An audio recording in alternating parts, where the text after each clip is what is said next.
Margaret Wilson had mastered the art of becoming invisible at Fort Carson Military Base. At 52, her silver-streaked hair was always neatly secured in a regulation bun, a discipline from decades of military service where appearance standards were non-negotiable. Her amber eyes, once bright with ambition, now deliberately avoided meeting the gaze of younger soldiers who saw her as nothing more than an aging desk sergeant counting days until retirement. The training facility buzzed with pre-dawn activity as she arrived at 0500, her worn combat boots making familiar sounds against concrete floors that had witnessed generations of America's finest preparing for battle. Before we jump back in, tell us where you're tuning in from, and if this story touches you, make sure you're subscribed, because tomorrow I've saved something extra special for you.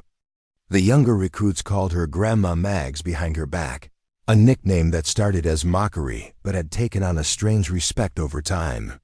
What these soldiers didn't know was that Margaret Wilson had once been Major Margaret Lightning. Santiago, one of the most decorated Special Forces operatives in Army history.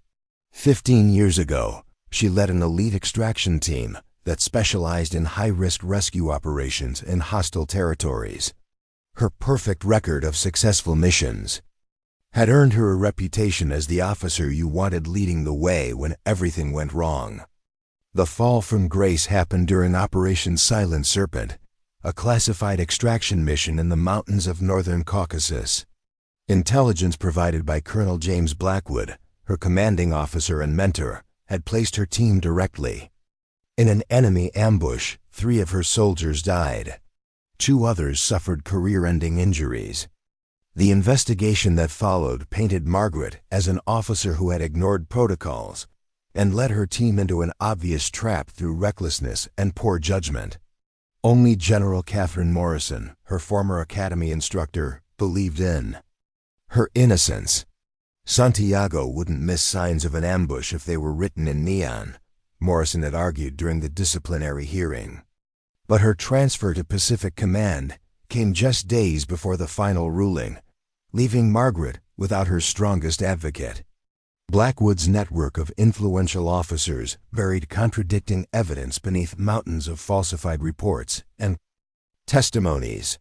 The disciplinary board had been swift and merciless. Major Margaret Santiago was stripped of her command, demoted to sergeant, and reassigned to administrative duties. Her reputation as a tactical genius was replaced with whispers about a woman who had sacrificed her team through incompetence. The final blow came when the Army announced her medals for valor would remain, but with amended citations that removed REFEREN CES to her tactical decision-making. Now 15 years later, Margaret existed in the shadows of her former glory. Every training exercise she observed, every young soldier she processed through her office, was both punishment and reminder. Close enough to the action to witness the next generation preparing for combat, forever barred from leading them into it. She'd legally changed her last name, let her naturally dark hair show its silver streaks, and disappeared into the administrative machinery of the military she'd once served with distinction. The small efficiency apartment she called home sat in the oldest section of officer housing, sparsely furnished with military-issue furniture and a few personal items. On her nightstand, beneath a worn Bible, lay a small wooden box containing 3 treasured possessions: her original Special Forces insignia, a photograph of her team before Operation Silent Serpent, and a handwritten letter from Specialist Jason Rodriguez, one of the soldiers who died in the ambush. "Major," the letter read in Jason's careful handwriting, "if something happens out there, I want you to tell my family I went doing exactly what I believed in. You're the best officer I've ever served under, and there's no one I'd rather follow. Into the unknown. We're ready for whatever comes, Rodriguez." Every morning at 0400, Margaret ran the perimeter of the base. Her steady pace and unwavering discipline, a solitary ritual that helped manage the emotional weight she carried. The physical exertion quieted the memories of gunfire, of wounded men calling her name, of the moment she realized they'd been betrayed. 15 years hadn't dulled the pain or the questions that haunted her. Who had really supplied that faulty intelligence? Why had Blackwood's version of events been accepted without scrutiny? What really happened in those mountains? As she worked through personnel files at her desk, Lieutenant Colonel Marcus Hayes approached with the casual confidence of someone accustomed to respect. Hayes supervised the training division and, unlike most officers, occasionally acknowledged Margaret's existence beyond her administrative function. "Sergeant Wilson," Hayes said, leaning against her desk, "we've got a situation developing. The joint readiness exercise is scheduled for next week, and we're short-staffed on the administrative end. I need you to join the field support team." Margaret's hands still on the keyboard. The joint readiness exercise was the most significant training operation of the year, bringing together elite units from every branch of service for realistic combat scenarios.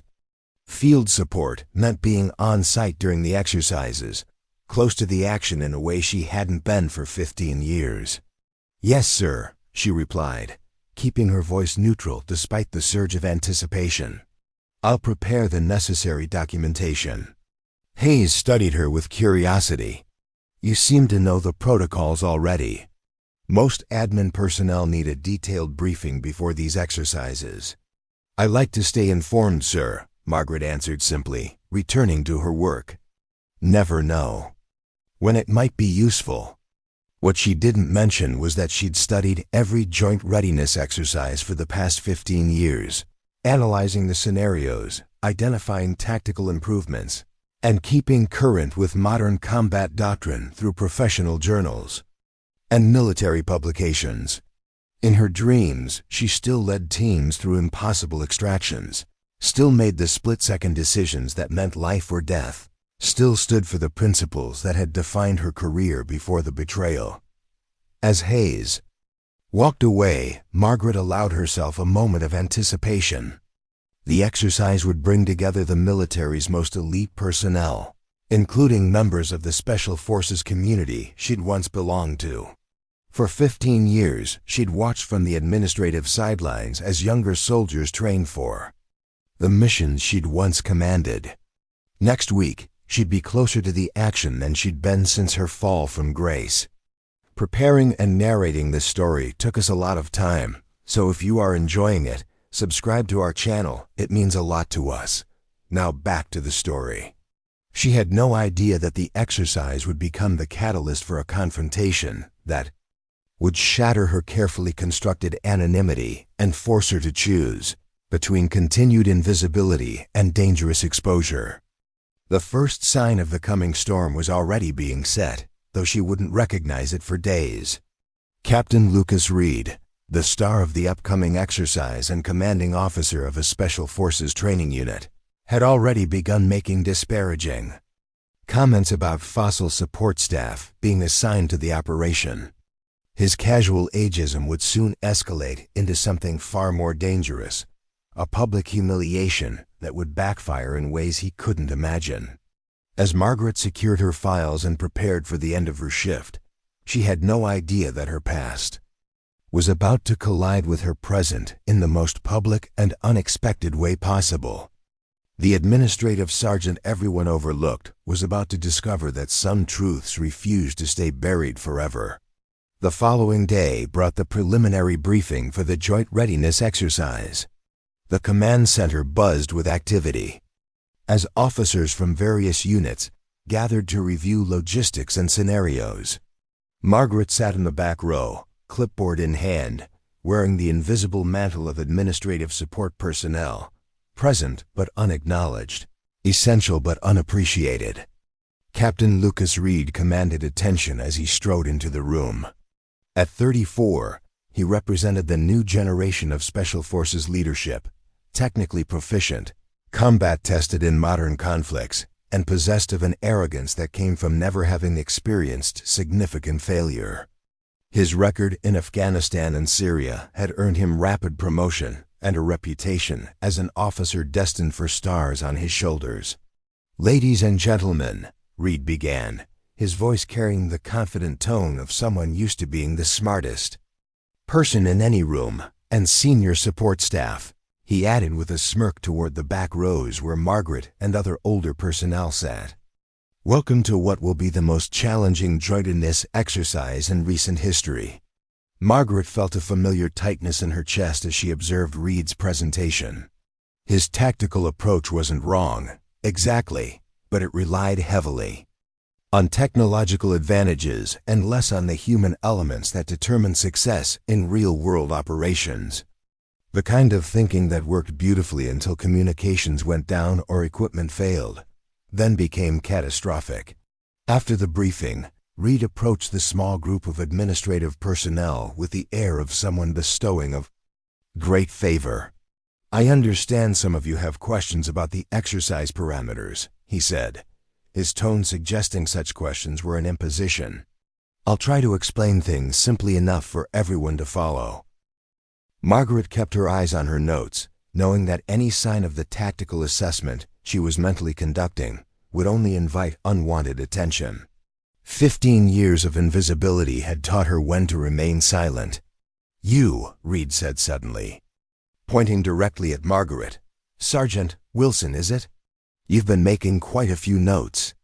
Something unclear about the administrative requirements?" She looked up, meeting his gaze with practiced neutrality. "No, sir. Just ensuring I understand the logistic support expectations." Reed took her clipboard, scanning her notes with increasing confusion. What he saw wasn't standard administrative documentation, but detailed observations about potential tactical vulnerabilities in the exercise scenario, written in military shorthand that few outside of Special Forces Command would recognize. "What exactly is your background, Sergeant?" Reed asked, his voice sharper now. 27 years of service, sir. Administrative support for the last 15, Margaret answered, the practiced response revealing nothing of her former life. Reed handed back the clipboard with a dismissive gesture. "Well, try to stick to your lane, Sergeant. Leave the tactical thinking to those of us who actually do this for a living." The exchange caught the attention of Major Deanna Chen, an intelligence officer assigned to the exercise. As the group dispersed, Chun approached Margaret with professional curiosity. "Those were interesting notes, Sergeant Wilson," Chun said. Quietly, not typical administrative observations. Margaret shrugged. "I've been around a long time, Major. You pick things up." Chun smiled slightly. 27 years would certainly give you perspective. "Were you always in administrative roles?" "I go where the Army sends me, ma'am," Margaret replied, the non-answer practiced to perfection. Chun studied her with intelligent eyes that missed little. Captain Reed has a tendency to underestimate people who don't fit his narrow definition of capability. It's a weakness in an otherwise promising officer. Before Margaret could respond, the facility's alert system activated with a series of short, high-pitched tones. "Attention all personnel," came the announcement. "Emergency. Response drill commencing in 5 minutes. All participants report to designated areas." Chun looked surprised. That wasn't on today's schedule. "Last-minute additions are common before major exercises," Margaret observed, already gathering her materials. "Tests readiness and adaptation." The Major gave her another curious look. "You sound like you've run a few of these yourself, Sergeant." Margaret allowed herself a small smile. "Observed many, ma'am." "You start to see patterns."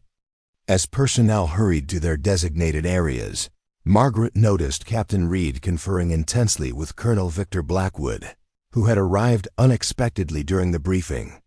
The sight of Blackwood sent a chill through her that had nothing to do with the emergency drill. The colonel had aged in 15 years, gray now dominating his once dark hair, but the sharp, calculating eyes remained unchanged. Colonel Blackwood, James Blackwood's younger brother, had been a captain during the investigation that destroyed her career. He'd been instrumental in collecting and presenting the evidence that painted her as incompetent and reckless. Now he was watching Reed with the same mentoring attention his brother had once shown her. The patterns never really changed. Margaret thought as she headed toward her assigned station. Only the players evolved. The emergency drill transformed the base into orchestrated chaos. Scenarios designed to test readiness unfolded across multiple locations simultaneously. Margaret's administrative team was tasked with establishing a mobile command post, setting up communications, organizing incoming reports, and maintaining the information flow that would be crucial in a real emergency. As she efficiently directed her small team, Margaret became aware of Captain Reed observing their work with barely concealed disdain. When the communication system experienced a sudden failure, clearly part of the drill's design, Reed approached with an expression that suggested he'd found exactly what he expected. "Problems with basic communication setup, Sergeant?" he asked loudly enough for nearby personnel to hear. "This is precisely why we need younger, technically proficient staff for these exercises." Margaret continued working as she replied, her hands moving with practiced efficiency through the communication system's manual override protocols. "No problem, sir. Standard failure scenario, standard response." Within 60 seconds, she had bypassed the simulated failure and restored communications, a process that typically took inexperienced personnel 5 minutes or more. The system came back online with a series of confirmation tones. Reed's expression shifted from smug certainty to confusion. "How did you manual override sequence, sir?" Margaret explained, her tone neutral. "Standard procedure when automated. Systems fail." Major Chun, who had been observing from nearby, approached with approval evident in her expression. "Impressive response time, Sergeant Wilson. Most administrative personnel struggle with the technical aspects of communications failures." Reed seemed about to respond when Colonel Blackwood joined their group, his attention fixed on Margaret with an intensity that suggested something beyond casual interest. "Wilson," he repeated, as if testing the name. "Have we met before, Sergeant?" Margaret met his gaze with practiced indifference. "I don't believe so, sir. I've been at Fort Carson for 12 years now." Blackwood studied her face, his eyes narrowing slightly. "You remind me of someone I knew years ago. An officer who didn't understand her limitations." The words carried weight beyond their surface meaning, and Margaret felt the years collapse between them. He recognized her, not completely, not with certainty, but enough to be dangerous. "Many faces in the Army, sir," she replied evenly. "We all start to look alike after enough years." The colonel smiled thinly. "Indeed we do, Sergeant. Indeed we do." As Blackwood guided Reed away, Margaret felt Major Chun's considering gaze on her. "That was interesting," Chun observed quietly. "The colonel doesn't usually concern himself with administrative personnel." "Perhaps he's being thorough," Margaret suggested, returning to her work with deliberate focus. "The exercise begins tomorrow. Everyone's paying extra attention." Chun nodded slowly. "Perhaps. Though Colonel Blackwood has a reputation for focusing his attention very specifically. I'd be careful if I were you, Sergeant Wilson.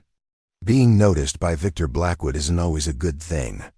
The warning was delivered with genuine concern, and Margaret felt a momentary connection with the intelligence officer. In another life, they might have been colleagues, perhaps even friends. In this one, the gulf between their ranks and roles made such relationships impossible. "I appreciate the concern, Major," Margaret said simply. "But I learned long ago how to stay invisible when necessary." As the drill concluded and personnel began returning to regular duties, Margaret caught sight of Blackwood watching her from across the command center, his expression calculating. The calm she'd maintained for 15 years wavered slightly. Having Victor Blackwood's attention was dangerous in ways few would understand. He had helped destroy Major Santiago's career and reputation. What might he do if he confirmed his suspicions about Sergeant Wilson?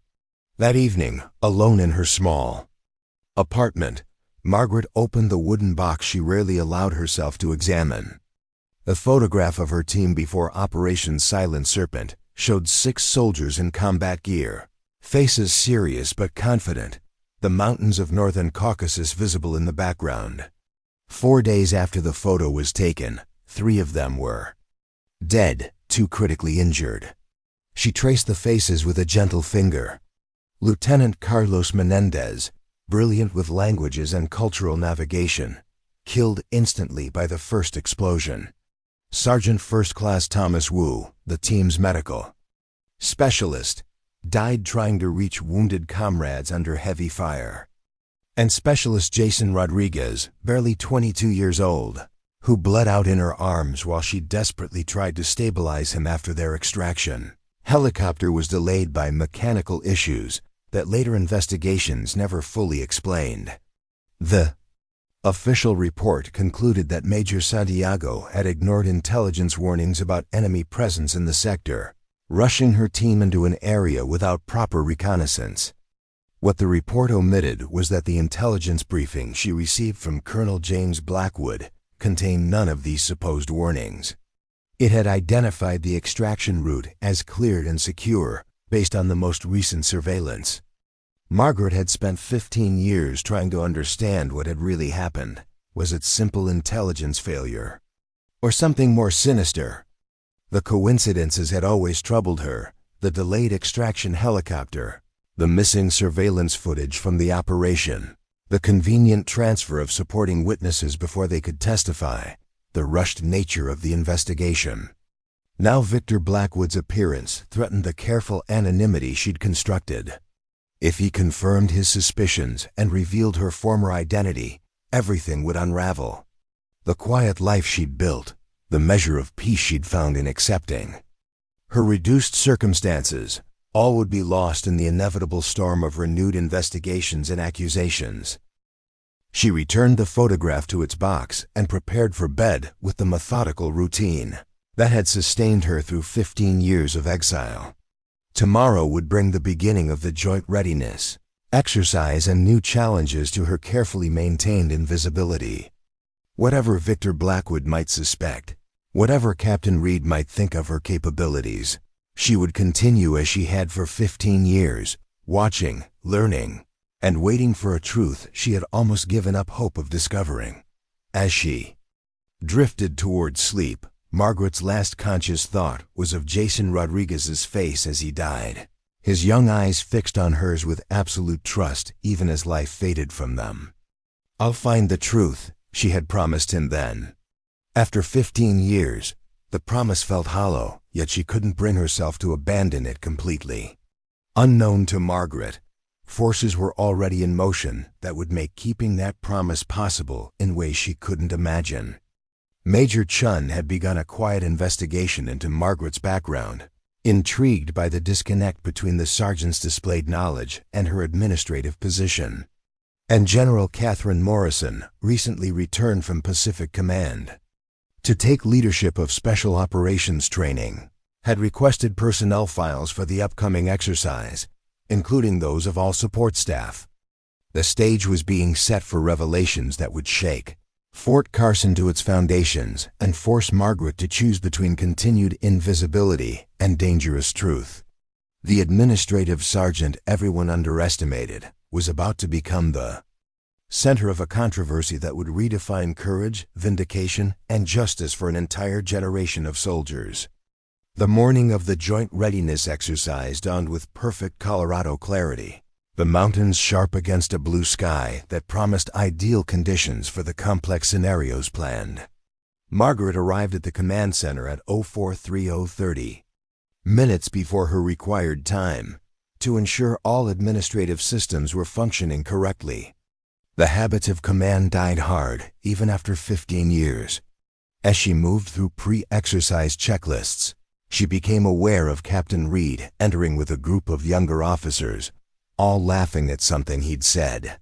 The conversation carried across the quiet space. "So I told the colonel," Reed was saying, "if we're really stuck with geriatric support staff, we should at least make them useful. Maybe set up some chairs so they can watch how real operators handle pressure." The laughter that followed burned more than Margaret expected. 15 years should have been enough to develop immunity to such casual cruelty, yet the dismissal still stung. Not because she cared about Reed's opinion, but because it represented how thoroughly her lifetime of service had been erased by one catastrophic mission and its aftermath. Major Chun arrived as Reed's group moved toward the tactical planning area, her expression suggesting she'd overheard enough to form an opinion. "Captain Reed seems determined to establish his superiority this morning," she observed, stopping beside Margaret's workstation. "It's not uncommon before high stress." "Exercises," Margaret replied, continuing her work. "Establishing hierarchy helps some officers manage anxiety." Chun raised an eyebrow. "That's a remarkably generous interpretation, Sergeant." Margaret allowed herself a small smile. 27 years provides perspective, ma'am." "So I'm learning," Chun said thoughtfully. "By the way, there's been a change to the exercise parameters. Colonel Blackwood has added a surprise element, an emergency extraction scenario after the main exercise concludes. Apparently, it's designed to test adaptability under exhaustion." The information sent a chill through Margaret. Emergency extraction had been her team's specialty. The joint readiness exercise transformed Fort Carson into a microcosm of global conflict zones. Special Forces teams navigated complex scenarios, while support personnel managed logistics, communications, and administrative challenges. Margaret's role placed her at the central command post, coordinating information flow between field units and command staff. From this vantage point, she observed operations with the detached precision of someone who understood the true stakes of such training. Captain Reed led the primary extraction team, his confidence evident in every communication. His unit performed well during standard scenarios, hostage rescues in urban settings, intelligence gathering in hostile territory, coordinated assaults on fortified positions. Technical proficiency was undeniable, but Margaret noted concerning patterns in his decision-making, an over-reliance on technology, insufficient contingency planning, and a tendency to dismiss intelligence that contradicted his preferred approach. As Margaret logged performance metrics and compiled real-time reports, Colonel Blackwood appeared beside her workstation, his presence casting a shadow both literal and metaphorical. "Sergeant Wilson," he said, voice pitched for her ears alone.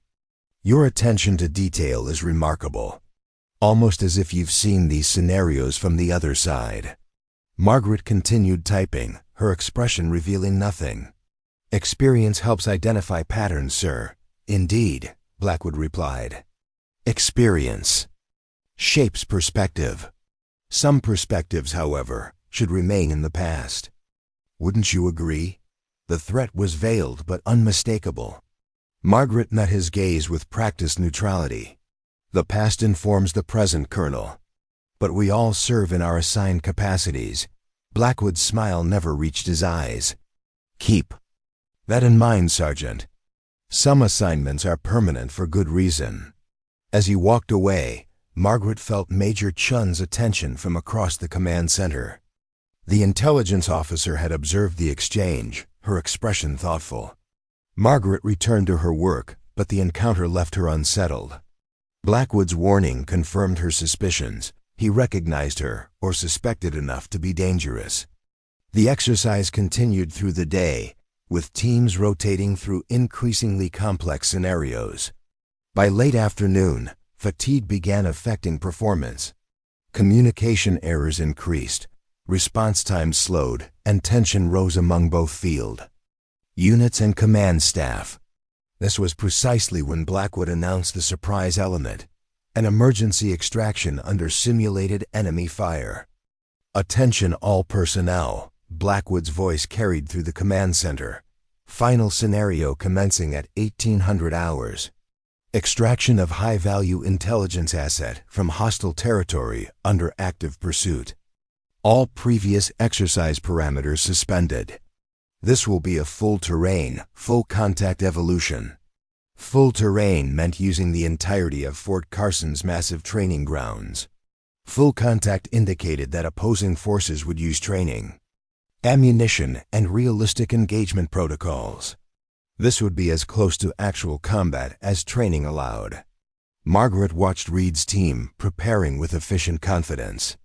Their equipment was state-of-the-art, their tactical plans solid, if somewhat conventional. What they lacked was experience with true chaos, the kind that rendered technology useless and training insufficient. As final preparations concluded, an unexpected development disrupted the carefully orchestrated exercise. Major Chun approached the command platform where Blackwood was reviewing scenario parameters. "Colonel, we have a situation," Chun announced with the crisp professionalism of an intelligence officer delivering critical information. "Weather Service has issued a flash flood warning for the eastern training sectors. Unexpected thunderstorm. Activity in the mountains is creating dangerous conditions." Blackwood frowned. "The exercise proceeds as planned, Major. Our teams operate in adverse conditions worldwide." "With respect, sir," Chun continued, "this isn't part of the exercise parameters. Flash flooding in the canyon systems could create genuinely hazardous conditions, particularly during nightfall." Reed joined the conversation, his expression dismissive. "My team has trained in far worse, sir. A little rain won't affect our performance." Margaret listened, recognizing the dangerous confluence of arrogance, inexperience with local terrain, and administrative rigidity. The eastern sectors included narrow canyons that could transform from dusty ravines to raging torrents within minutes during sudden mountain storms. She had seen it happen during previous Colorado postings. Rescue teams searching for training personnel caught in unexpected flash floods. "Sir," Margaret said, speaking before fully considering the consequences, "Major Chun's concern is valid. The Eastern Canyon system has claimed lives during previous flash floods. Standard safety protocols would recommend shifting the exercise westward." The command center fell silent, attention turning to the administrative sergeant who had spoken. Out of turn, Blackwood's eyes narrowed with cold recognition. "Thank you for your input, Sergeant Wilson," he said, voice sharp with authority. "But tactical decisions remain with command staff." "The exercise proceeds as planned," Reed smirked. "Perhaps Sergeant Wilson would prefer we conduct our extraction from the comfort of the mess hall. Safer for everyone, especially those of advanced years." Laughter rippled through the younger officers, but Sheen's expression remained serious. "Colonel, I strongly recommend at least modifying the extraction route to avoid the most dangerous sectors." Blackwood considered briefly, recognizing that ignoring a direct safety concern from intelligence would create documentation problems if something went wrong. "Fine. Extraction route modified to avoid sectors Echo 7 through Echo 10. Captain Reed, adjust your approach accordingly." Reed nodded, though his expression suggested he considered the precaution unnecessary. As the teams departed for their starting positions, Margaret returned to her workstation, aware that her momentary lapse in self-preservation had drawn exactly the kind of attention she'd spent 15 years avoiding. Chun approached as Margaret organized communications protocols for the final exercise. "That was interesting, Sergeant. Most administrative personnel wouldn't recognize the flood risks in specific training sectors." "I've been stationed here a long time, Major," Margaret replied, focused deliberately on her work. "That's not all, is it?" Chun pressed gently. "You spoke with the confidence of someone who's made those tactical calls before, command-level calls." Margaret looked up, meeting Chun's gaze directly. "We all have our assignments, Major. Mine is ensuring these communication systems function properly." Sheen nodded slowly. "For now, perhaps. But I wonder if that's where your talents are best utilized." Before Margaret could respond, the command center's atmosphere shifted as a tall, silver-haired woman in General Stars entered, Catherine. Morrison had aged in the 15 years since Margaret had seen her, but the commanding presence remained unchanged. The room snapped to attention. "As you were," Morrison said, moving toward the central tactical display. "I'm here to observe." The final extraction exercise. Margaret kept her head down, heart pounding with recognition and fear. Catherine Morrison had been her strongest defender 15 years ago, but revealing herself now would only create complications she couldn't afford. She adjusted her position slightly, ensuring her back remained toward the general. As the exercise commenced, teams moved into position while simulated enemy forces established perimeters around the high-value asset, an intelligence officer playing the role of a defector with critical information. Reed's team approached from the north, maintaining communication discipline and moving with technical precision through increasingly difficult terrain. Then nature intervened. The predicted thunderstorm arrived with unexpected intensity, rain, hammering the training grounds and turning dusty trails into muddy streams within minutes. Lightning crashed across the darkening sky, and thunder rolled through the mountain canyons like artillery fire. In the command center, weather monitoring systems issued updated warnings. Chun approached Blackwood with renewed concern. "Sir, flash flood warnings have been upgraded to immediate threat. Water levels in the eastern canyons are rising rapidly." Blackwood studied the tactical display, weighing options. Reed's team is already past the halfway point. Extracting them now would defeat the purpose of the exercise. "This is no longer about the exercise," Chun insisted. "This is a genuine safety concern." Morrison joined them, her expression grave. "Colonel, what's the situation?" As Blackwood explained, Margaret monitored communications from Reed's team. Their confident progress had slowed as conditions deteriorated. The team had divided to cover more ground, a standard tactic in clear conditions, but potentially dangerous and rapidly changing terrain. "Command, this is Extraction Team Leader," Reed's voice crackled through the communications system. "Conditions deteriorating but manageable. Continuing mission as planned." "Captain Reed," Morrison replied directly, taking command with the natural authority of decades of leadership. "Be advised that flash flood conditions are now imminent in your sector. Adjust course to higher ground immediately." "Acknowledged," Reed responded, though his tone suggested reluctance. Regrouping team and proceeding. The next 15 minutes unfolded with mounting tension. Monitoring systems showed rainfall intensifying and water levels rising throughout the canyon system. Reed's team communications indicated they were moving toward the extraction point, but at a pace slowed by deteriorating conditions. Then came the call that changed everything. "Command, this is Extraction 4. A voice tight with controlled urgency broke through. "We have a man down. Lieutenant Parker caught in sudden water surge. Current location unknown. Request immediate assistance." The command center erupted into focused activity. Morrison took direct control, her voice steady as she issued orders. "All teams, cease exercise operations. This is now a real-world search and rescue. I want helicopter assets mobilized immediately." "Negative on air assets," the base operations officer reported. "Lightning activity makes helicopter deployment too dangerous. Ground rescue only until storm abates." Margaret listened as the situation deteriorated further. 2 more team members reported being cut off by rising water. Reed's communications became increasingly strained as he attempted to coordinate his scattered team in conditions that rendered standard protocols useless. "Command, I've lost contact with 3 team members," Reed reported, his earlier confidence replaced by growing concern.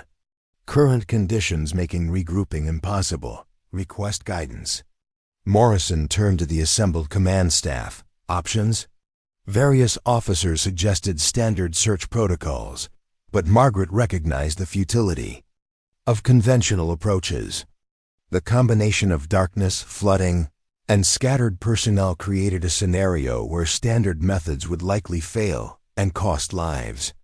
Making a decision that would irreversibly change her carefully constructed existence, Margaret stepped forward, General, standard search patterns will be ineffective in these conditions. Those canyons transform completely during flash floods, creating channels and barriers that don't exist on standard maps. Morrison turned, eyes widening slightly, as she recognized Margaret despite the years and changed appearance. "What do you recommend, Sergeant?" "Wilson, ma'am," Margaret replied, meeting the general's gaze directly. "The team needs to move to Convergence Point Delta, which offers high ground and multiple access routes. From there, they can establish a base for progressive searches using terrain features rather than grid patterns." Blackwood stepped forward, his expression darkening. "General, with respect, tactical decisions should come from qualified personnel, not administrative staff." Morrison's gaze never left Margaret. "And who exactly is qualified in this specific scenario, Colonel? Do you have extensive experience with flash flood rescues in this terrain?" Before Blackwood could respond, Reed's increasingly desperate voice came through. "Command, situation deteriorating rapidly.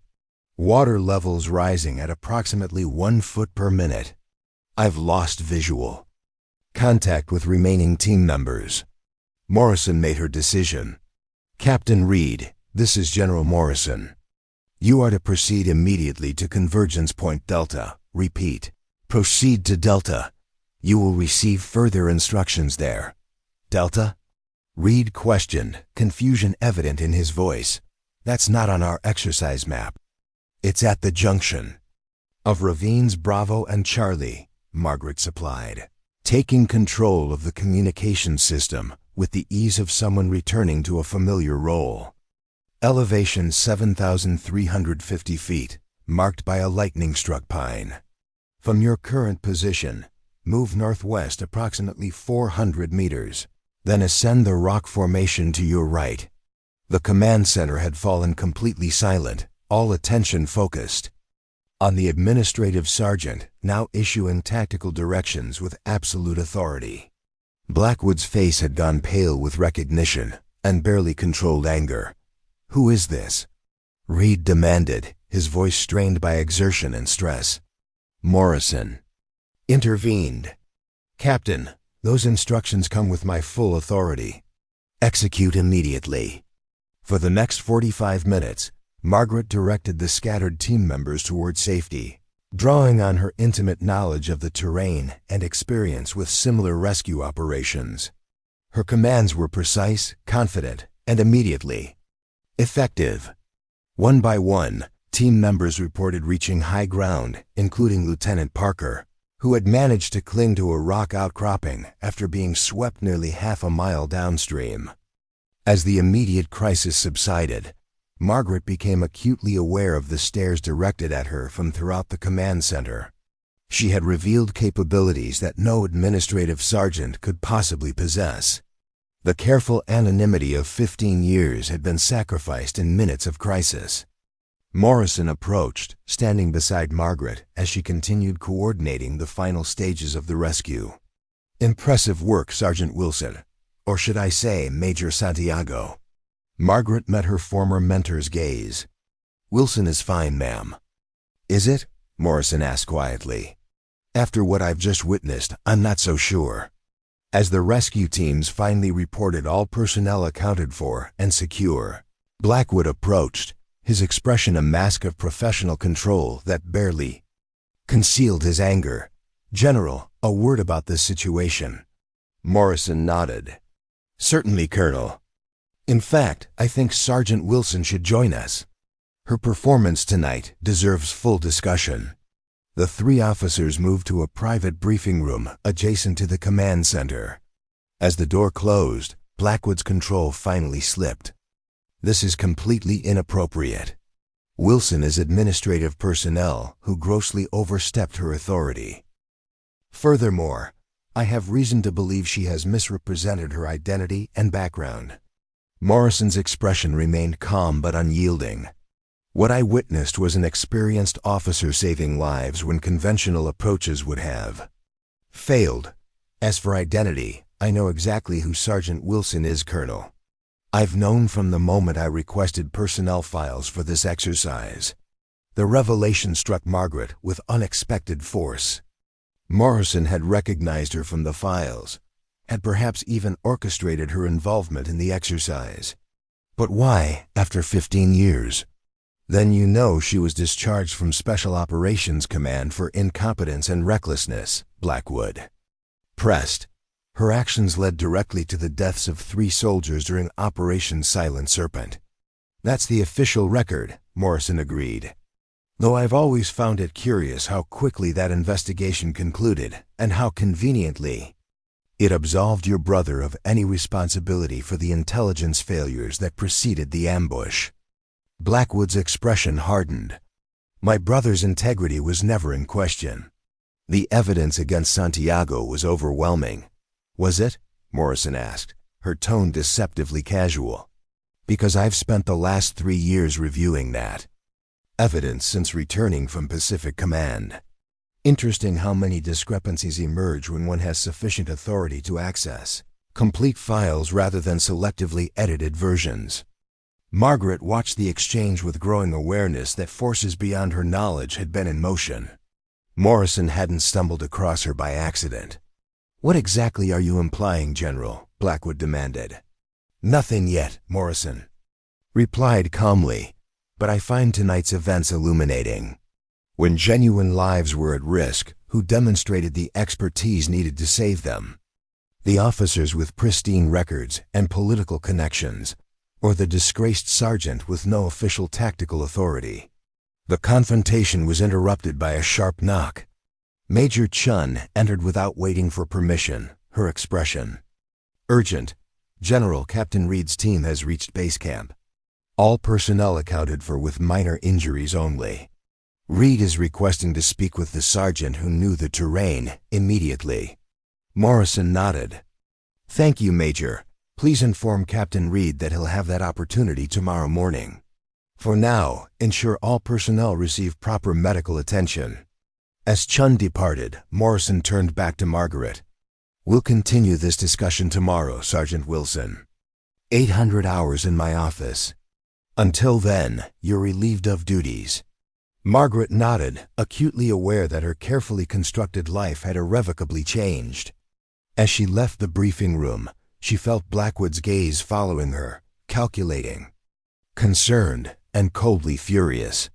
Outside, the storm had passed as suddenly as it had arrived, leaving the night air clean and sharp with the scent of rain-soaked earth.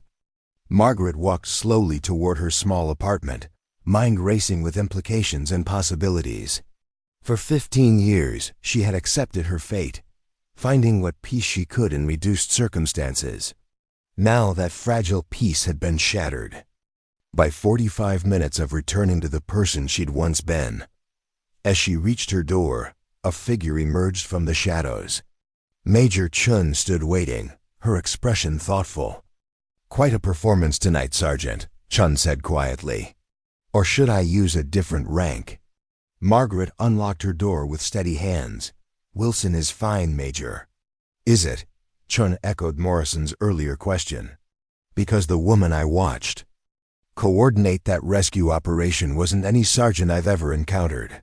Margaret paused, considering her response carefully. We all contain multitudes, Major. Sometimes circumstances require accessing different parts of ourselves. Poetic, Chun acknowledged with a slight smile. But not particularly forthcoming. Though I suppose 15 years of hiding teaches caution. The direct reference confirmed Margaret's suspicion that Chun had been investigating her background. What exactly do you want, Major? Just to deliver a message, Chun replied. General Morrison asked me to tell you that things have changed since you left Special Operations. People have changed. Evidence has emerged. Tomorrow's meeting isn't about punishment. It's about correction. With that cryptic statement, Chun departed, leaving Margaret alone with questions that had haunted her for 15 years. What had changed? What evidence had emerged? And most importantly, who had really betrayed her team in those mountains 15 years ago? Inside her apartment, Margaret opened the wooden box containing her few treasured possessions. The photograph. of her team before Operation Silent Serpent seemed to carry new weight tonight. For 15 years, she had preserved their memory while accepting the official narrative of her failure. What if that narrative had been wrong? Sleep proved elusive as Margaret's mind replayed the night's events, alongside memories from 15 years ago. The similarities were striking: unexpected crises, leadership failures, lives at stake. But tonight had ended differently. Tonight, she had stepped forward rather than being pushed aside. Tonight, truth had momentarily prevailed over politics. As dawn approached, Margaret made a decision. Whatever came from her meeting with Morrison, she would no longer accept the false narrative that had defined her for 15 years. The administrative sergeant everyone underestimated had saved lives tonight by becoming the officer she'd once been. Perhaps it was time to reclaim that identity permanently, whatever the cost. The approaching day would bring confrontation, revelation, and possibly vindication.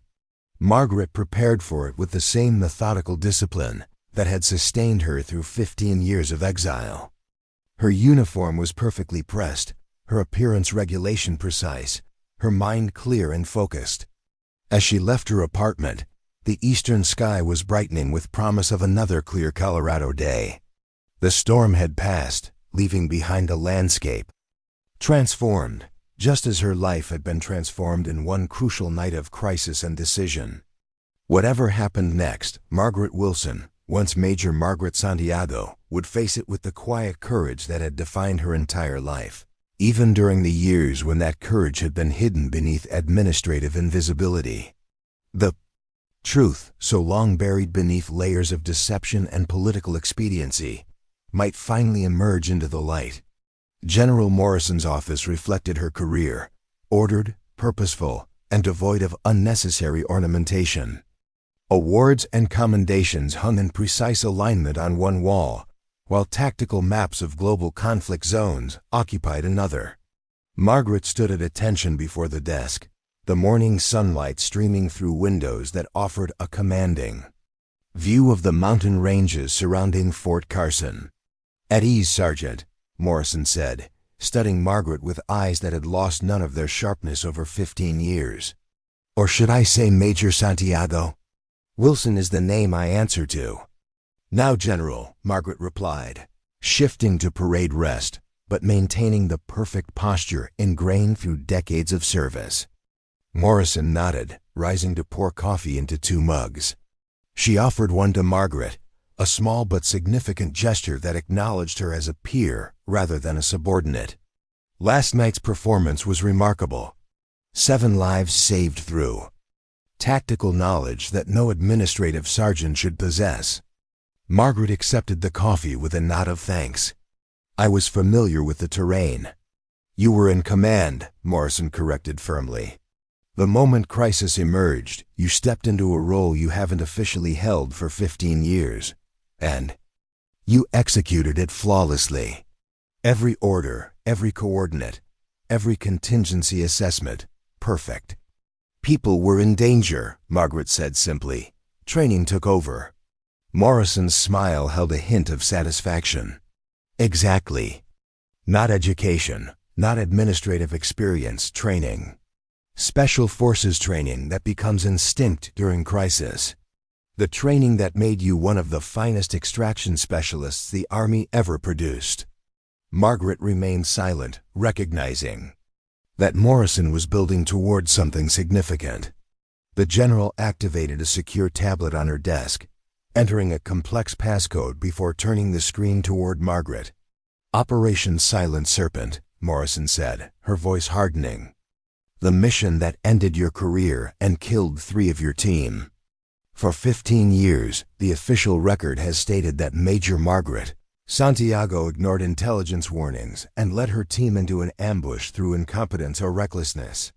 The familiar pain surged through Margaret at the reminder, but she kept her expression neutral. "That's what the investigation concluded." "An investigation led by officers with close ties to Colonel James Blackwood," Morrison noted. "An investigation that concluded with remarkable speed and with key witnesses conveniently unavailable." Morrison scrolled through documents on the tablet. 3 years ago, I received a terminal diagnosis. The unexpected statement caught Margaret off guard. I'm sorry, ma'am. Morrison waved away the concern. Pancreatic cancer. Doctors gave me 6 months. I decided to use that time to address unfinished business, including the injustice done to one of the finest officers I'd ever trained. She turned the tablet to show medical records. Experimental treatment at Walter Reed proved effective. I received additional time I hadn't expected, which allowed me to continue an investigation I'd begun as a final act of service. Your objection is noted, Colonel, Morrison replied pleasantly, and overruled. Tomorrow at 0600, gentlemen. Dismissed. As the men departed, Reed with a thoughtful backward glance, Blackwood with barely contained fury, Morrison turned to Margaret with grim satisfaction. Well, that accelerated matters considerably. Margaret regarded her former mentor with new understanding. You planned this. I planned something, Morrison corrected. The specific circumstances are developing organically, which is always preferable in tactical operations. Creates plausible deniability. Margaret allowed herself a small smile. The first genuine one in longer than she could remember. The qualification course is designed for operators half my age. Is that concern I hear? Morrison challenged. From the woman who just coordinated a flash flood rescue operation without missing a beat? Not concern, Margaret clarified. Tactical assessment. The course favors speed and upper body strength. At 52, I have different advantages. Morrison nodded with approval. Exactly. Experience, efficiency, strategic thinking. The young bulls waste energy proving their strength. The veteran knows precisely when and where to apply pressure. She retrieved a security badge from her desk and handed it to Margaret. This gives you access to the training facilities until tomorrow. I suggest you familiarize yourself with the current course layout. It's changed since your day. Margaret accepted the badge, understanding its significance. Morrison wasn't just offering an opportunity for vindication. She was providing the tools to ensure success. Thank you, General. Don't thank me. Yet, Morrison cautioned. Tomorrow will be difficult, possibly dangerous. Victor Blackwood now sees you as a direct threat to everything he and his brother built. He won't make this easy. I haven't expected easy in 15 years, Margaret replied with quiet conviction. Morrison studied her former protege with evident pride. One more thing you should know.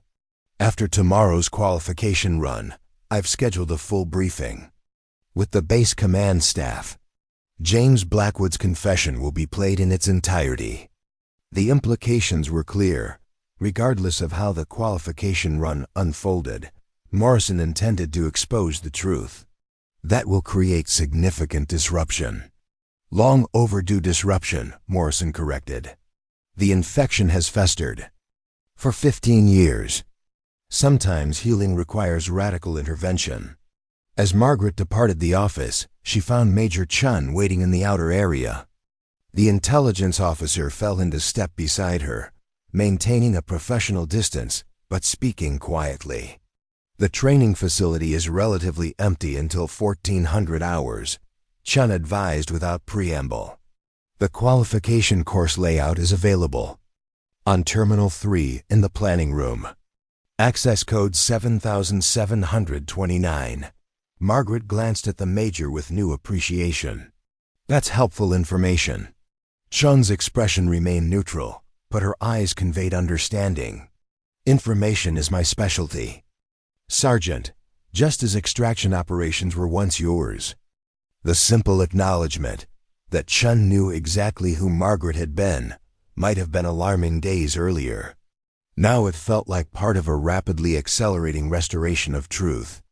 The qualification course has been modified for greater upper body demands, Chun continued. 7 wall climbs instead of the standard 4, extended monkey bars section, and an underwater obstacle that wasn't present in previous iterations. Margaret processed this intelligence with tactical precision, designed to favor younger operators, with greater strength-to-weight ratios. Precisely, Chun confirmed. Captain Reed holds the current course record. Colonel Blackwood personally approved the course modifications 6 months ago.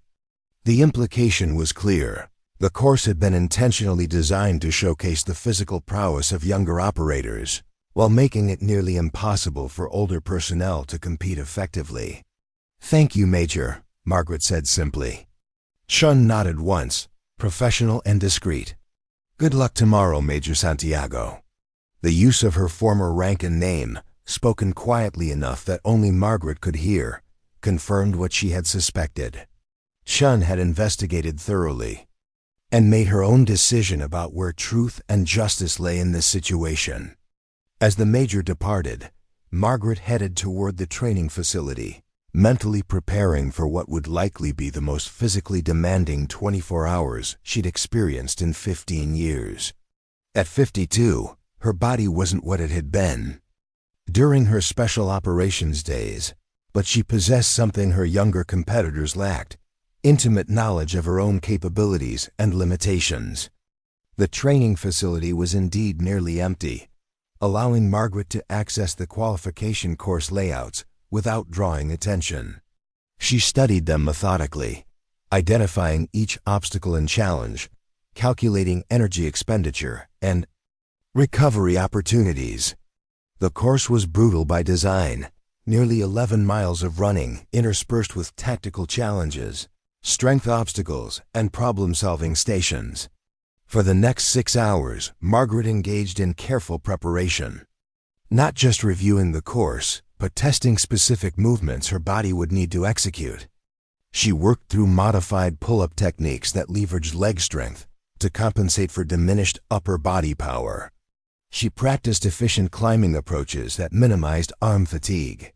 Most importantly, she mapped the entire course in her mind, identifying where younger operators would likely surge ahead and where experience might allow her to regain ground.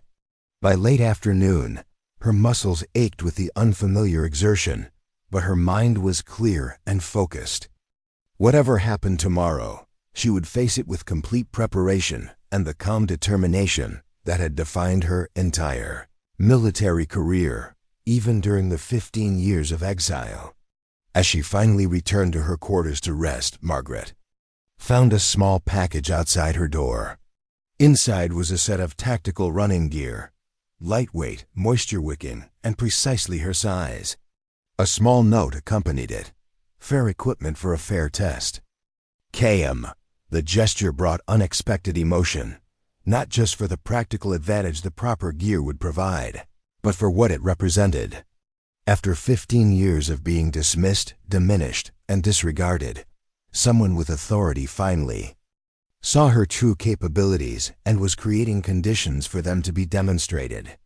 Margaret prepared for sleep with methodical discipline, knowing that rest was as crucial as physical preparation.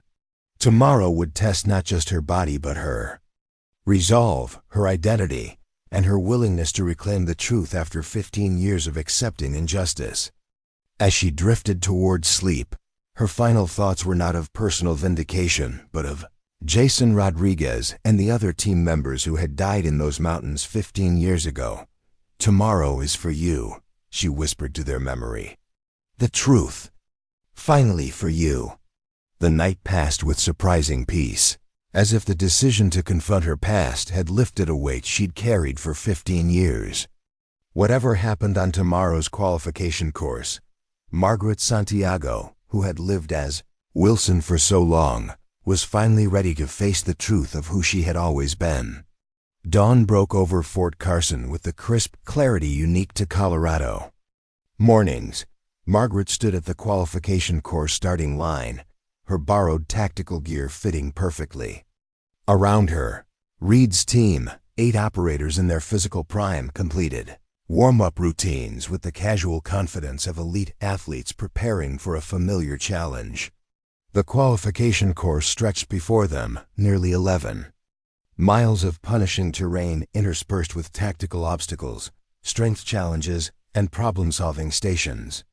In the observation area, Colonel Blackwood and General Morrison had taken positions alongside various other officers and training staff. Word had spread throughout the base about the unusual addition to today's qualification run, drawing a larger-than-normal audience. Captain Reed approached Margaret, his previous arrogance replaced by genuine curiosity. "Any questions about the course, Sergeant Wilson?" "None, sir," Margaret replied, completing her own warm-up with deliberate efficiency. "The briefing materials were comprehensive." Reed nodded, studying her with new respect after the previous night's rescue operation. "Just so you know, this isn't a team exercise. It's individual qualification, though we start together." "Understood, Captain." Reed hesitated, then added more quietly, "The course has been modified recently. The creek crossing at mile 7 is particularly challenging. The underwater section is longer than indicated in the standard briefing. The warning, offering information beyond what was officially provided, suggested." Reed was developing his own questions about the situation. "Thank you, Captain. I appreciate the insight." As Reed rejoined his team, Margaret caught fragments of conversation younger operators making, predictable jokes about senior citizens and retirement home qualifiers. The comments washed over her without impact. At 52, she had nothing to prove to them, only to herself and to the memory of her team. Colonel Blackwood approached the starting line, his expression carefully neutral, though his eyes betrayed satisfaction at what he clearly expected to be a humiliating failure for Margaret. "Standard qualification rules apply," he announced. "Complete all obstacles. No bypasses permitted. Medical teams are stationed throughout the course, but requesting assistance constitutes automatic disqualification." His gaze lingered on Margaret. "Age-appropriate accommodations are not available. All participants face identical challenges." The deliberate emphasis wasn't lost on anyone present. Blackwood was publicly establishing that Margaret would receive no special treatment, while simultaneously highlighting the age difference between her and the other participants. "Participants ready," Blackwood called, raising a starting pistol. "Begin on my mark." The crack of the pistol sent 10 figures surging forward, 9 in the prime of physical condition, 1 carrying 15 additional years and the weight of injustice on her shoulders. The younger operators immediately established a punishing pace, clearly intending to leave Margaret behind from the outset. Margaret made no attempt to match their initial speed. Instead, she settled into the steady, ground-covering rhythm that had sustained her through countless operations in hostile territory. The first mile was simply running across open terrain, a chance for the younger operators to showcase their speed and for Margaret to establish her efficiency. By the 1-mile marker, Reed's team had opened a substantial lead, their powerful strides carrying them well ahead of Margaret's measured pace. From the observation vehicles following the course, Blackwood's satisfaction was evident even at a distance. The second mile brought the first obstacles, a series of chest-high walls requiring upper body strength to surmount. The younger operators attacked them with explosive power, muscling over each barrier with minimal technique. Margaret approached differently, using momentum and precise foot placement to reduce the upper body demand, clearing each obstacle with economy of motion that drew thoughtful observation from General Morrison. Miles 3 and 4 introduced tactical challenges, weapons assembly under time pressure, navigation puzzles, and communication exercises. Here, Margaret began to close the gap.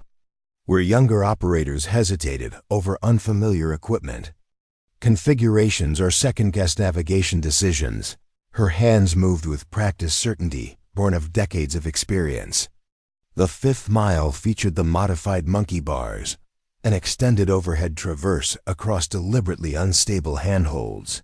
Several younger operators attacked it with brute strength, muscling through the course with powerful but inefficient movements.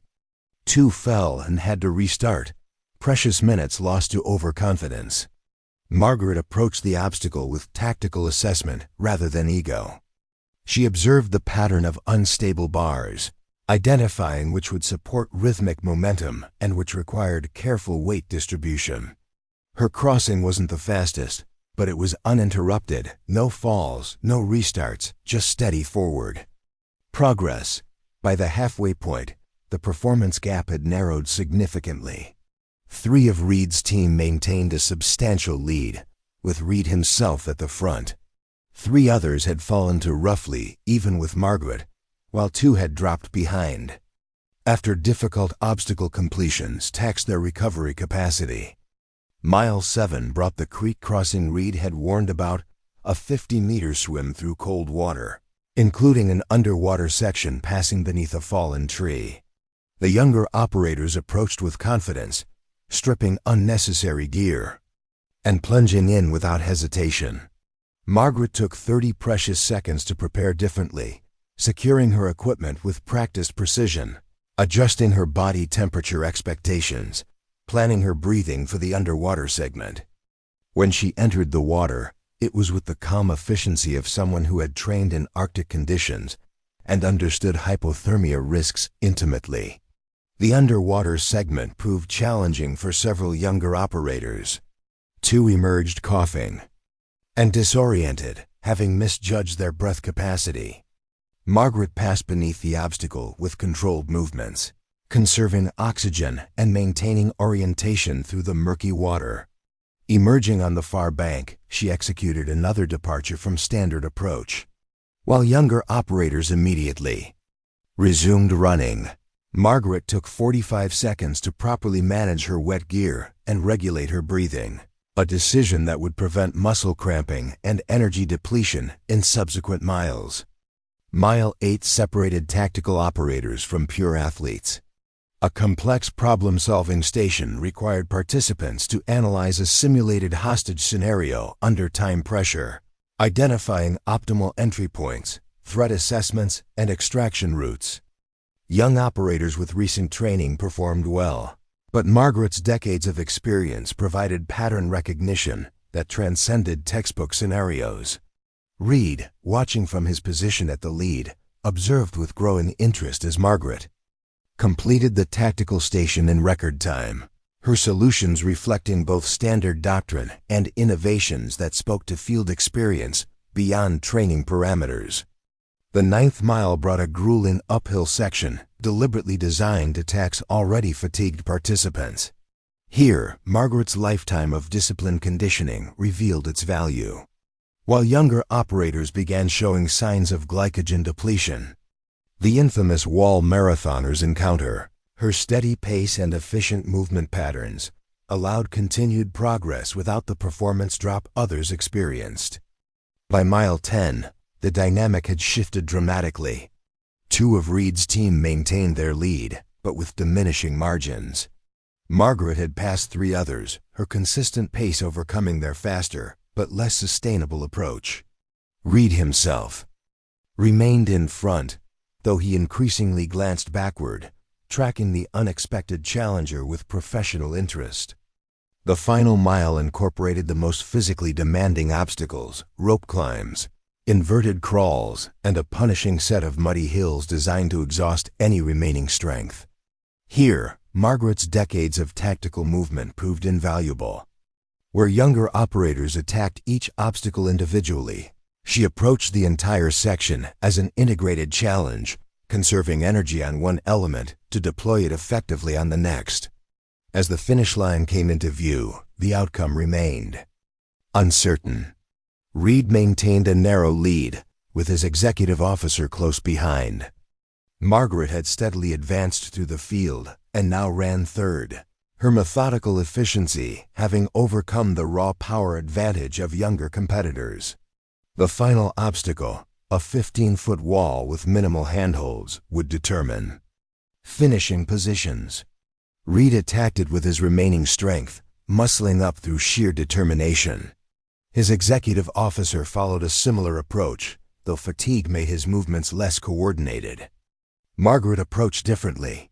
Rather than attempt to match their upper body power, She utilized tactical climbing techniques developed for urban operations, a precise sequence of movement that distributed effort across the entire body rather than concentrating it in already fatigued arm muscles.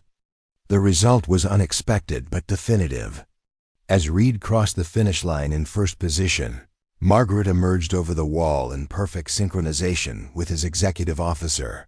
They hit the final stretch simultaneously, both summoning their remaining energy for the sprint to completion. Years seemed to fall away as Margaret called upon reserves developed through decades of disciplined training.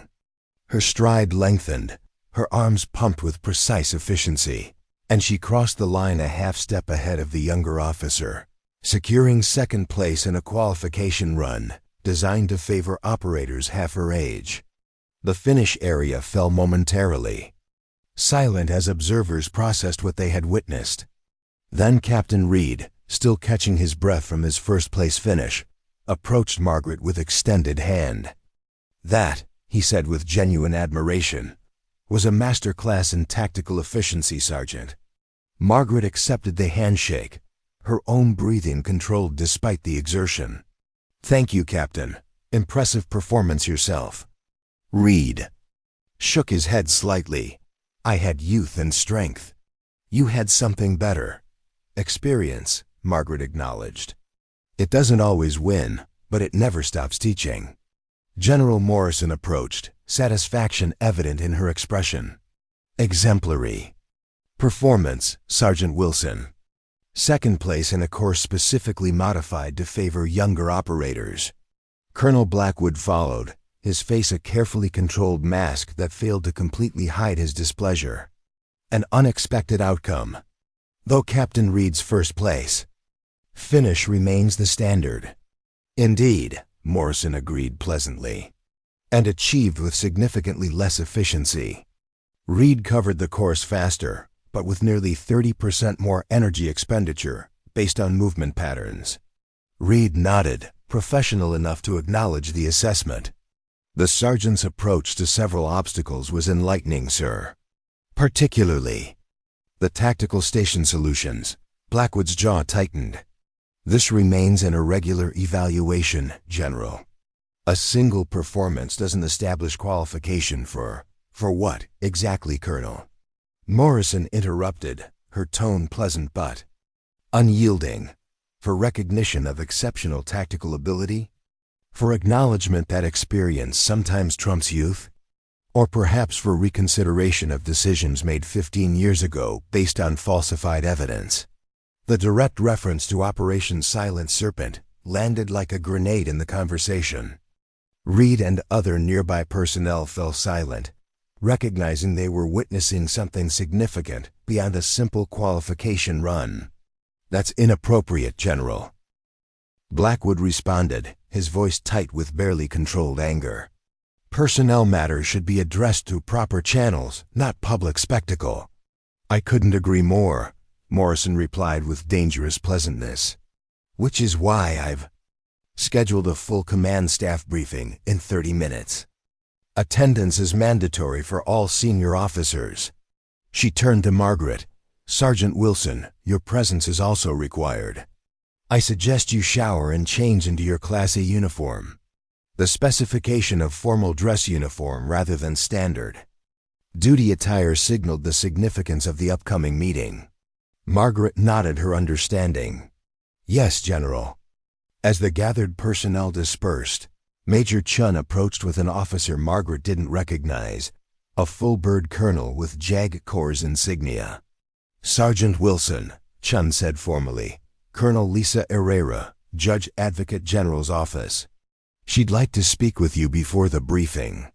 The presence of a high-ranking military lawyer confirmed that Morrison's planned revelation would have immediate legal implications. Colonel Herrera extended her hand with professional courtesy. "Sergeant, or should I say Major Santiago, I've reviewed your case file extensively over the past 24 hours. General Morrison has provided compelling evidence that I believe warrants immediate action." Margaret accepted the handshake, maintaining her composure despite the accelerating pace of developments. What kind of action, Colonel? Pending formal review, emergency reinstatement to your previous rank, back pay for 15 years of service level. Disparity and immediate suspension of all officers implicated in the falsification of evidence during your court-martial. The comprehensive response suggested extensive preparations had been underway before today's qualification run. That seems unusually expeditious for military justice, Margaret observed. Herrera's smile held grim satisfaction. Deathbed. Confessions from decorated officers tend to accelerate processes, especially when they implicate currently serving personnel in criminal conspiracies. General Morrison has been building this case for 3 years.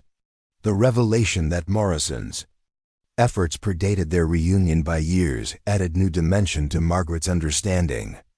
This wasn't just personal vindication, it was systematic correction of a corrupt system. I'll need your formal statement, Herrera continued, but that can wait until after the command briefing. For now, I suggest you prepare as the general advised. Margaret nodded, processing the rapidly evolving situation with the same tactical awareness she'd applied to the qualification course. Thank you, Colonel. As she headed toward her quarters to shower and change, Margaret became aware of altered perceptions throughout the base. Word of her performance had spread rapidly, transforming how personnel viewed the administrative sergeant they'd previously overlooked. Junior officers who had never acknowledged her existence now rendered respectful nods. Enlisted personnel watched with curious speculation. In her small apartment, Margaret opened the closet containing her Class A uniform, immaculately maintained but unworn for years. Administrative sergeants rarely had occasion for formal dress. As she showered away the mud and sweat of the qualification course, her mind processed not just the physical accomplishment, but its wider implications. Today hadn't simply been about proving her capabilities against younger operators. It had been about reclaiming her identity after 15 years of forced anonymity. Each obstacle overcome, each tactical challenge solved, had been another step toward becoming Major Margaret Santiago again, after years as the invisible Sergeant Wilson. The Class A uniform felt both foreign and familiar as she dressed with practiced precision. The reflection in her small mirror showed a different woman than the administrative sergeant who had deliberately avoided notice for 15 years. Back straight, shoulders squared, eyes forward with quiet confidence. A knock at her door revealed Major Chun, also in Class A uniform. The command briefing has been moved to the main conference center, Chen informed her. Apparently attendance has expanded beyond initial projections. Margaret raised an eyebrow. Expanded? Word travels fast, Chun replied with professional understatement. When a 52-year-old administrative sergeant outperforms special operations teams on a qualification course, people notice. When that sergeant might actually be a falsely accused former major about to be vindicated after 15 years, people become very interested indeed. The main conference center was indeed filled beyond normal capacity. Senior officers occupied the front rows, with training staff and various other personnel filling remaining seats. At the front, General Morrison stood beside a secure communication system, her expression revealing nothing of her intentions. Colonel Blackwood sat rigidly in the front row, his posture betraying tension despite his controlled expression. Beside him, Captain Reed appeared thoughtful rather than anxious, a man processing new information that challenged previous assumptions. Morrison gestured Margaret to a seat near the front, positioning her prominently for whatever was about to unfold. As the room settled into expectant silence, the general activated the communication system. 15 years ago, Morrison began without preamble. Operation Silent Serpent resulted in 3 deaths, 2 career-ending injuries, and the court-martial of Major Margaret Santiago for allegedly ignoring intelligence warnings and recklessly endangering her team. The directness of the opening statement created immediate tension throughout the room. Morrison continued with methodical precision. For 15 years, that narrative has remained the official record. Today, that narrative ends. She activated a video display, and the gaunt face of Colonel James Blackwood appeared, the deathbed confession Morrison had previewed earlier. For the next 12 minutes, the assembled officers watched in stunned silence as Blackwood methodically detailed the conspiracy to destroy Margaret's career and conceal the unauthorized operations that had actually led to the ambush. "I falsified intelligence reports," Blackwood's recorded voice stated with chilling clarity. Santiago received deliberately inaccurate information, then was blamed for acting on it appropriately. The ambush wasn't a failure of her leadership. It was the successful execution of our plan to eliminate witnesses to unauthorized operations. As the recording continued, Victor Blackwood's face transitioned from controlled neutrality to barely concealed panic. His eyes darted toward exits, calculating escape possibilities from what had become a career execution. The confession concluded with James Blackwood's final statement: "Margaret Santiago was the finest tactical officer I ever commanded. Her destruction was my greatest crime against the uniform we both served." As the screen went dark, Morrison allowed silence to fill the room for a measured moment before continuing. "Colonel James Blackwood provided this confession 3 months ago, shortly before his death. He also provided documentation identifying all officers who participated in the conspiracy against Major Santiago." She activated another display, showing a list of names, some belonging to retired officers, others to active personnel. Victor Blackwood's name featured prominently. "Effective immediately," Morrison continued. "All currently serving officers identified in this conspiracy are suspended pending investigation. Military police are currently securing their offices and quarters to prevent destruction of evidence." On cue, uniformed MPs entered the conference center, moving with professional purpose toward Victor Blackwood and 2 other officers seated nearby. Blackwood rose, his composure finally breaking. "This is absurd," he protested, voice rising with desperate anger. "A deathbed confession from a man suffering liver failure and mental deterioration hardly constitutes your brother's confession." "Is merely the starting point, Colonel," Morrison interrupted calmly.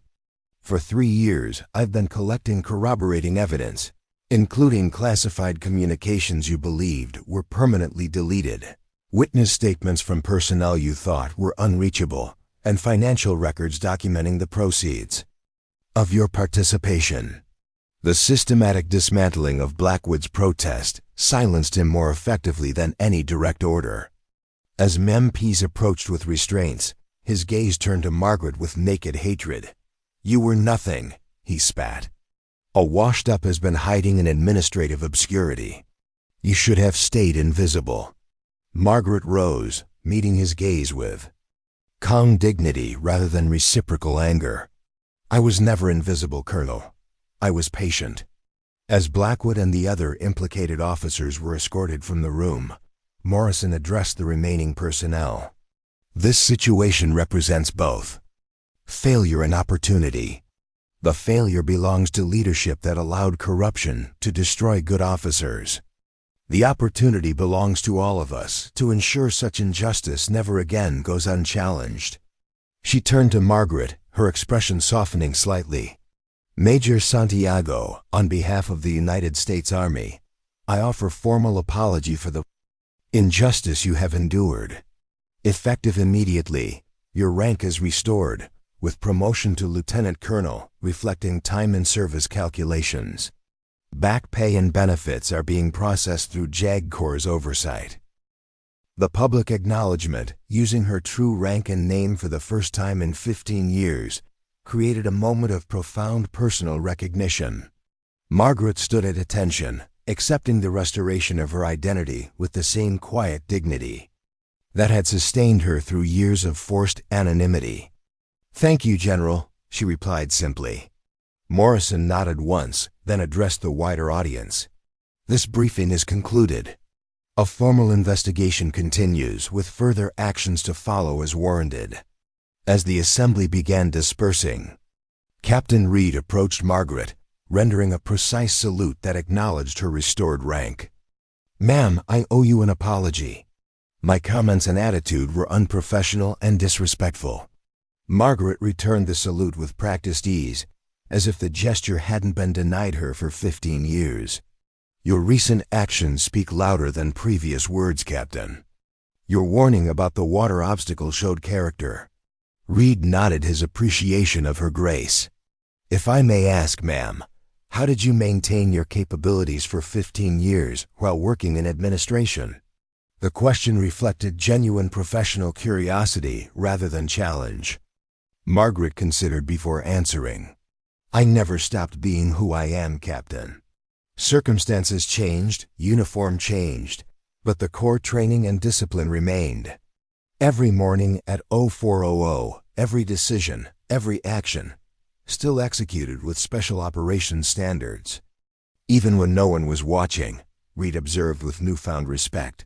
"Especially then," Margaret corrected quietly. "That's when standards matter most." As personnel continued filing out, General Morrison rejoined them, accompanied by Colonel Herrera from JAG Corps. "Major, forgive me, Lieutenant Colonel Santiago, we have matters to discuss regarding your future assignment options." Margaret nodded, still processing the rapid transformation of her circumstances. "Of course, General." "Before we do," Morrison added, "there's someone else who'd like to speak with you." She gestured toward the conference room entrance, where 3 figures in civilian clothing had appeared, men in their 40s, bearing themselves with the unmistakable posture of former military. Margaret recognized them instantly, though 15 years had changed their appearances.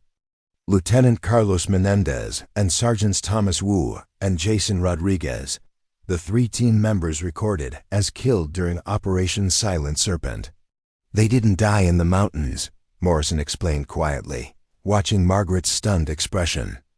"They were captured, hidden in black site detention, then extracted during an unauthorized operation 3 years later. Their deaths were classified to prevent questions about the original mission. They've been living under protected identities while we built the case."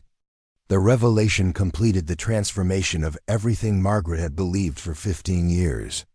Not only had she been falsely accused, but the ultimate tragedy, the loss of her team members, had itself been fabricated to maintain the cover-up. As Rodriguez approached, no longer the young specialist who had supposedly died in her arms, but a mature man with the confident bearing of someone who had survived impossible circumstances, Margaret found herself momentarily unable to speak. "Major," Rodriguez said simply, extending his hand. "Been a long time." 15 years, 3 months, 17 days, Margaret replied, the precise count revealing how she had marked every day since the operation that destroyed her career. Rodriguez nodded understanding. "For us too. We never believed you led us into that ambush. Never." The simple affirmation that her team had maintained faith in her leadership even when the entire military justice system had condemned her struck Margaret with unexpected emotional force. The vindication of today's events was significant, but the knowledge that those she had led had never doubted her represented something more profound. "We've got a lot to talk about," Menendez added, stepping forward to join them. 15 years' worth. Wu, always the most stoic of the team, simply nodded his agreement. "Good to see you again, Major. Or should we say Colonel now?" The question prompted a small smile from Margaret, the first genuine expression of joy she had permitted herself in longer than she could remember. "I'm still adjusting to that myself." As the reunited team moved toward a private conference room for debriefing, Captain Reed watched with thoughtful appreciation. "Quite a story," he observed to Major Chun, who had remained nearby. "More than you know," Chun replied. "And not finished yet." Indeed, as Lieutenant Colonel Margaret Santiago walked away from 15 years of enforced invisibility, surrounded by the team members she had believed dead and the reputation now restored, her story was far from complete. But for the first time in 15 years, She would write the next chapters herself, not as the administrative sergeant everyone underestimated, but as the officer she had always remained beneath the carefully constructed disguise. The invisible woman had emerged into the light, proving that true strength isn't measured by youth or physical power, but by the relentless discipline that sustains excellence even when no one is watching. For a new generation of officers witnessing her vindication, the lesson would prove more valuable than any training manual could provide. Up next, you've got 2 more standout stories right on your screen. If this one hit the mark, you won't want to pass these up. Just click and check them out. And don't forget to subscribe and turn on the notification bell so you don't miss any upload from us.